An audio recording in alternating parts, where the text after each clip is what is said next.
आजचा व्हिडिओ एकदम मस्त होणार आहे, कारण की आज मी तुम्हाला असं काय दाखवणार आहे की ते तुम्हाला बघायला मिळणार नाही। आज आपण बघणार आहोत भात कापल्याच्या नंतर तो कसा काढला जातो, म्हणजे त्या भातापासून जो राईस आहे तो बाजूला कसा भात कसा वेगळा केला जातो त्यासाठी जोडण्याची पद्धत ही मी तुम्हाला सांगणार आहे।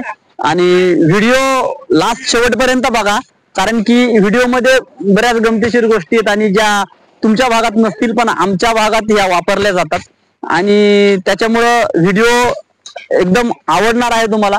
त्यासाठी तुम्ही व्हिडिओ व्यवस्थित बघा आणि शेवटपर्यंत बघा, आणि चॅनलला सबस्क्राईब करायला विसरू नका, कारण की जर तुम्ही सबस्क्राईब केलं तरच माझे व्हिडिओ लोकांपर्यंत पोहोचू शकतील।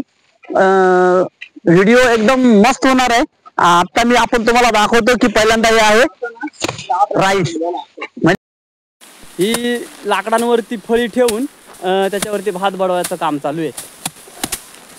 आमच्या इकडे अशाच पद्धतीनं भात बडवलं जातं, आणि रात्रीच्या वेळेस जर बडवलं तर दम लागत नाही,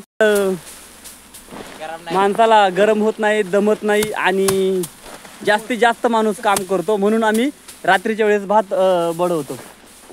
भात बडवण्यासाठी ही जी पद्धत आम्ही वापरली आहे ती फळी 2 लाकडांवरती ठेवून